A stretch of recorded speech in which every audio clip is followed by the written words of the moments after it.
여러분 안녕하세요. 구역 일꾼 교육 시작하도록 하겠습니다.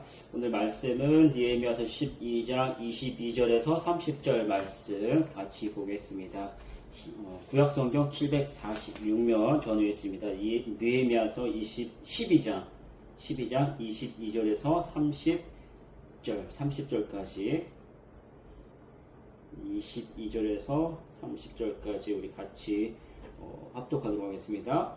엘리야십과 요야다와 요하난과 얏두와 때 레위 사람의 족장이 모두 책에 기록되었고 바사왕 다리오 때의 제사장도 책에 기록되었고 레위 사람의 족장들은 엘리야십의 아들 요하난 때까지 역대지략에 기록되었으며 레위 족속의 지도자들은 하사랴와 세레바와 감멜의 아들 예수아라 그들의 형제의 맞은편에 있어 하나님의 사람 다윗의 명령대로 순서를 따라 주를 찬양하며 감사하고 마따냐와 박부갸와 오바자와 무술람과 달문과 악굽은 다 문지기로서 순서대로 문 안의 곳간을 파수하였나니 이상의 모든 사람들은 요사닥의 손자 예수아의 아들 요야김과 총독 느헤미야와 제사장 겸 학사 에스라 때에 있었느니라. 예루살렘 성벽을 봉헌하게 되니 각처에서 레위 사람들을 찾아 예루살렘으로 데려다가 감사하며 노래하며 재금을 치며 비파와 수금을 타며 즐거이 봉헌식을 행하려 하며 이에 노래하는 자들이 예루살렘 사방들과 느도바 사람의 마을에서 모여들고 또 벳길갈과 게바와 아스마의 들에서 모여들었으니 이 노래하는 자들은 자기들을 위하여 예루살렘 사방의 마을들을 이루었습니다. 제사장들과 레위 사람들이 몸을 정결하게 하고 또 백성과 성문과 성벽을 정결하게 하니라. 아멘.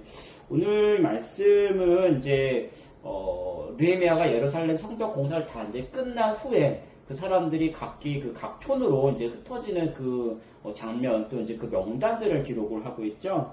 잠깐 이렇게 찾아봤는데 이 배경에서 보면 뭐냐면 이 예루살렘 그 성벽의 그 규모가 어땠냐라고 이제 찾아봤는데 그 성벽의 그 둘레 그 길이가 되겠죠. 길이가 한 4.5km 정도 된다고 합니다. 높이는 5에서 15m 뭐 다 다르겠지만 뭐 15m까지 가면 굉장히 높은 거죠. 그리고 두께는 한 3m 정도가 된다고요. 그리고 그 성 안에는 망대가 43개, 또 출입문이 11개.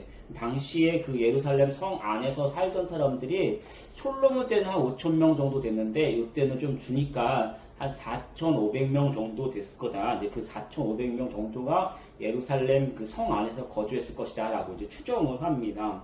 그러면서 이제 오늘 우리가 읽었던 이 본문의 말씀은 그 성 안에서 살았던 사람들, 또 그 다음에 이제 이 밖에서 다 이제 뭐 엄청난 뭐 몇만 명의 사람들이 이 안에서 다 살 수는 없겠죠, 당시에는. 그러니까 이 4,500명 외에 또 다른 사람들의 그 명단을 이제 기록을 하고 있는데요. 같이 한번 이 말씀을 같이 살펴볼게요. 말씀 나누기 1번, 관찰과 묵상 질문. 예루살렘 성전을 관리하고 그곳에서 하나님을 예배하기 위해 세워진 레위 자손의 족장 명단은 어디에 기록되었나요? 22절에서 23절인데 다시 한번 읽어볼게요. 22절에서 23절 조금 발음이 어려워요. 네, 천천히 한번 읽어볼게요. 엘리야십과 요야다와 요하난과 얏두아 때의 레위 사람의 족장이 모두 책에 기록되었고 바사왕 다리오 때의 제사장도 책에 기록되었고 레위 자손의 족장들은 엘리야십의 아들 요하난 때까지 역대지략에 기록되었으며 어디에 기록되었다고 했어요? 역대지략에 기록되었다고 이제 기록을 하고 있죠. 그리고 성경을 보면은 가끔 이런 구절들이 나오죠. 사무엘상, 열왕기상, 역대상에 이제 역사서를 보면은 이제 자꾸 이 왕들의 업적이 그들의 이제 어떤 역대지략에 기록됐다라고 이제 기록을 합니다. 쉽게 말하면 역대지략이라는 것은 우리말로 하면은 그 당시 뭐 역사서 일기, 왕 궁증일기 이런 것들에 포함되겠죠. 우리나라도 뭐 삼국 사기나 뭐 이런 것들 보면 뭐 왕 궁궐에 이제 그 내용들을 이제 기록을 하죠. 그리고 그 안에 보면 뭐가 나옵니까? 그 왕이 있었고, 왕이 어떤 일을 했었고, 당시에 또 어떤 일이 있었고, 뭐 어떤 이제 중요한 건수들을 굉장히 세심하게 이제 기록을 했던 것들이 이제 궁궐의 어떤 일기들이죠. 책들, 그 역사 책들입니다. 이런 역대 지략이라는 것도 그런 책 중에 하나인데, 아쉬운 거는 오늘날에는 이 남아있는 책은 없다고 합니다. 단지 이제 성경에 이런 기록이 있다라는 거죠.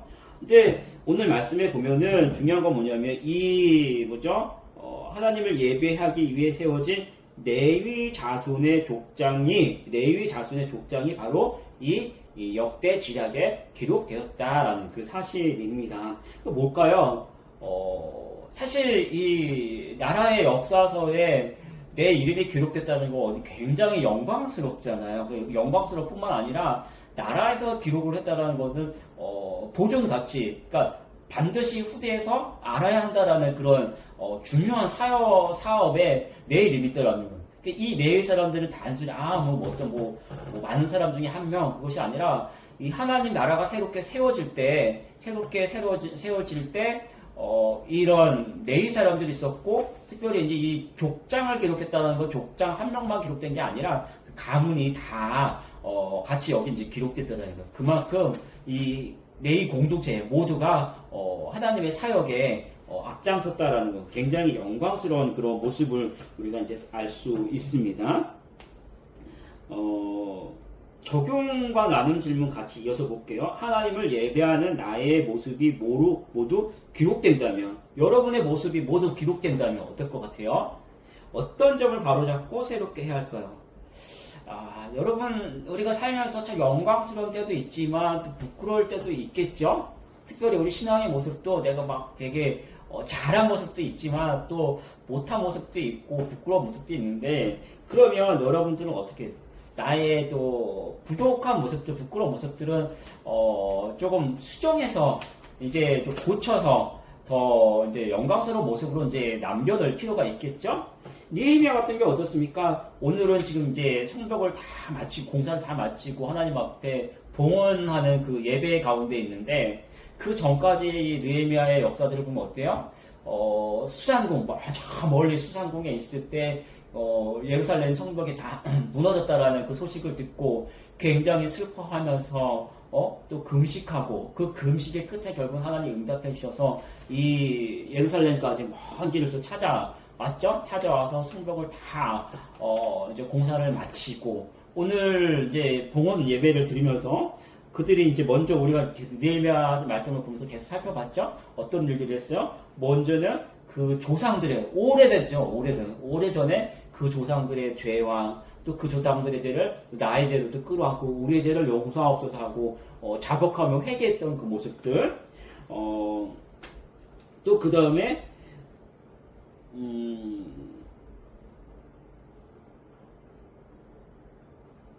그 다음에 보면 이제 이 공동체의 이스라엘 공동체의 영적인 삶들을 이제 회복을 했죠. 레위 사람들을 세우고 또 성물들을 채워놓고 이런 것들을 했었죠. 또 공동체의 영적인 삶들을 다시 세우고, 또 그들이 이제 하나님의 말씀대로 살겠습니다 하는 이런 신앙의 모습들을 좀 회복했던 모습들을 우리가 이제 느헤미야 말씀을 보면서 다시 이제 기억하게 되는데요. 마찬가지죠. 우리도 먼저 우리가 바로잡은, 여러분들이 이제 그동안 많이 더웠어요. 휴가도 갔다 오고 덥고 이런 속에서 우리가 이제 하나님을 섬기는 대한 어떤 열정이 많이 식었던 것들 혹시 있지 않나요? 새벽기도 잘 하시는 분들이 더워서 또 힘들어서 많이 빠지기도 하고, 또 섬기는 데서 많이 이제 느슨해지기도 하고, 이런 모습들 다시 한번 바로 잡을 필요가 있겠죠. 그 다음에 죄라는 것은 항상 우리가 따라가는 거예요. 그러니까 거룩하고 온전치 않기 때문에 항상 죄에 넘어갈 수 있기 때문에, 만약에 내 안에 신앙에 좀 부족한 나의 부끄러운 모습이 있다면, 아니면 또 죄의 모습이 있다면, 오늘 느헤미야가 보여줬던 것처럼, 이스라엘 공동체가 보여줬던 것처럼 그 죄를, 나의 죄를 끌어안고 하나님 앞에 자복하고 회개하고 그 자리에서 돌아서는 이런 모습도 필요하고요. 또 신앙의 미진한 모습들이 있죠. 구역 시작했는데 아직 구역 모임에 한 번도 안 가신 우리 구역의 식구들이 있을 거예요. 그죠? 여러분들도 한 번 더 독려해 주시고, 또 전도도 시작했고, 양육 받는 거, 공부하는 거, 이런 것도 참 많이 필요한데, 예배 출석하는 거. 근데 이런 데 많이 미진해 주신 분들이 많이 있단 말이에요. 아, 힘들었어. 조금 쉬자. 근데 이런 분들은 우리가 다시 한번, 하나님 앞에서, 부끄러울 것이 없는, 부족함이 없는, 정말 영광스러운 그 모습으로 기록될 수 있는 그런 모습으로 여러분들 다시 한번 회복하시고 일어날 수 있는 그런 시간이 돼야 합니다. 자, 관찰과 묵상 질문 2번 볼게요. 예루살렘 성벽을 하나님께 봉헌할 때 느헤미야는 무엇을 가장 중요하게 생각했나요? 27절에서 30절 말씀 같이 한번 읽어볼게요. 27절에서 30절. 예루살렘 성벽을 봉헌하게 되니 각처에서 레위 사람들을 찾아 예루살렘으로 데려다가 감사하며 노래하며 재금을 치며 비파와 수금을 타며 즐거이 봉헌식을 행하려 하며, 이에 노래하는 자들이 예루살렘 사방들과 느도바 사람의 마을에서 모여들고 또 벳길갈과 게바와 아스마웨 들에서 모여들었으니, 이 노래하는 자들은 자기들을 위하여 예루살렘 사방의 마을들을 이루었습니다. 제사장들과 레위 사람들이 몸을 정결하게 하고 또 백성과 성문과 성벽을 정결하게 하니라. 좀 길게 읽었는데 이 말씀이 결국 이야기하는 게 뭘까요? 제사장과 레위 사람들과 백성과 성문과 성벽을 정결하게 했다라는 거예요. 정결. 이 사람들이 그냥 예전의 그 죄의 모습들, 자기가 가지고 있는 그 모습으로 하나님께 예배 드리면 될 수 있을까요? 안 될까요? 안 되죠. 제사장은 다시 한번 거룩한 모습으로, 거룩한 옷을 갈아입고 정결한 모습으로 나아가야 제사장의 직무를 감당하고, 레위 사람들도 내가 더러운데 성물을 만지면 성물이 더러워지는 거잖아요. 그러니까 정결하게 할 필요가 있는 거예요. 하나님께 제사 지내는 당사자들도 당연히 정결한 모습으로 나아가야 하나님께서 받으시죠. 그래서 이 느헤미야가 이 하나님 성벽을 봉헌할 때 제일 먼저 했던 것은 정결한 것. 이런 사람들의 모습을 성벽과의 모든 것들을 정결하게 해요. 성벽도요, 성벽도 정결해야 돼요. 이 제사장이 우리가 출애굽기 때 배웠죠. 이 성전에서 드려주는 이 제물들도 누가 만들었어요?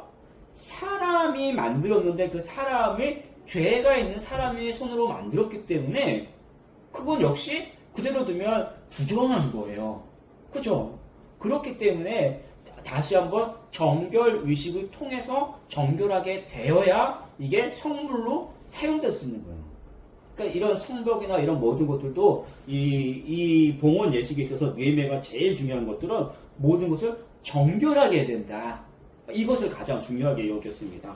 특별히 이제 정결이라는 것은 굉장히 좀 복잡한 어려운 건데, 쉽게 말하면 그 것들의 성분이나 그 사람들의 겉과 속을 온전하게 했다라는 것을 정결이라고 표현합니다. 겉과 속을 온전하게 하는 거. 이 개인적인 성결이나 특별히 레위 사람들은 예배의 가장 앞에 있는 사람들이기 때문에 그들이 정결하게 유지가 되어야 이 예배가, 이 봉헌 예식이 온전하게 드려질 수 있는 거죠. 개인적인 성결과 공동체적인 성결이 같이 되어야 되는 거예요.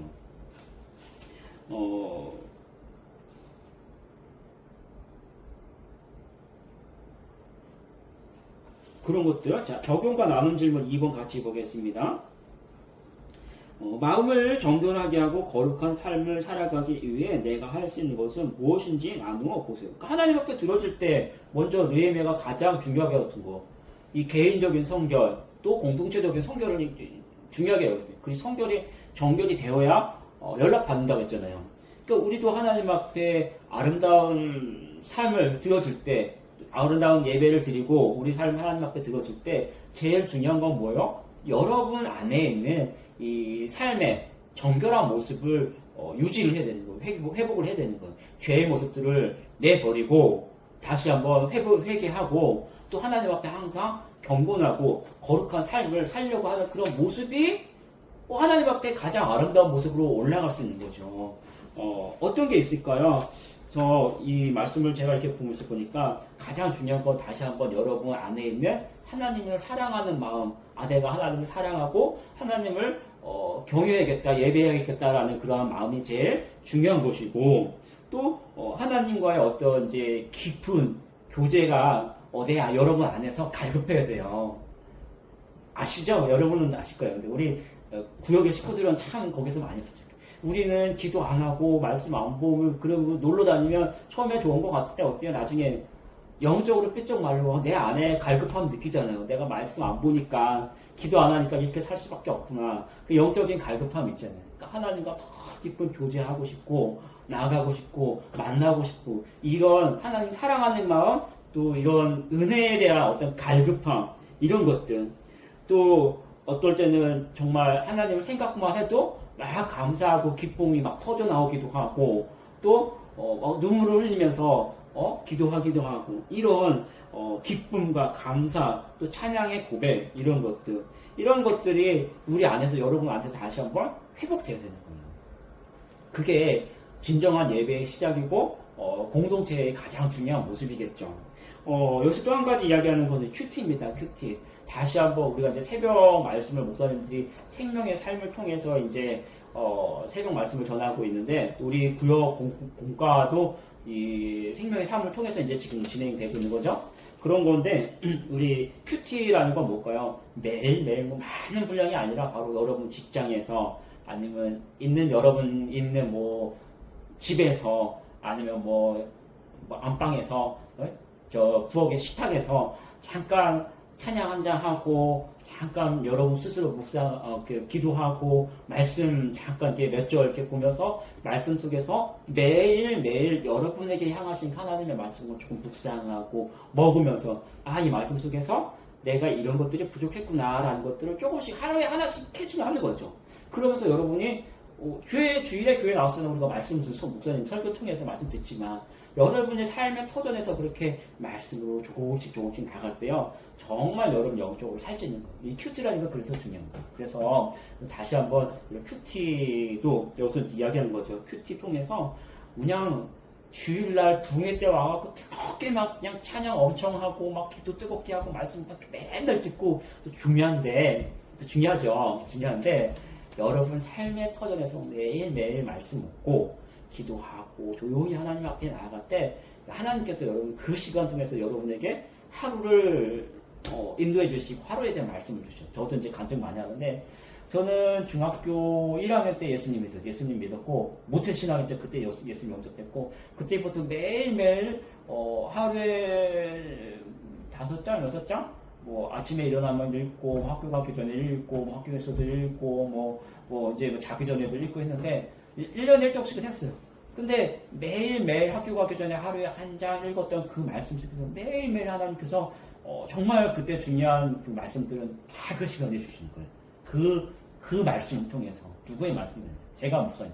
여러분 삶의 터전에서 매일매일 이 말씀을 보는 그리고 말씀으로 하나님 앞에 나가는 정말 이 목사님 말씀처럼 그냥 간증이 있고 그냥 예화가 있고 뜨겁고 그러진 않아요. 근데 여러분 삶의 터전에서 깊이 여러분이 말씀 속에서 하나님 나가는 이 시간은 정말 귀한 시간. 그래서 정말 우리가 이 하나님 앞에 아름다운 예배가 되어지고 우리 신앙이 하나님 앞에 이런 아름다운 공동체로 세워질 때 중요한 것은 여러분 각자에 대한 경건의 삶이에요.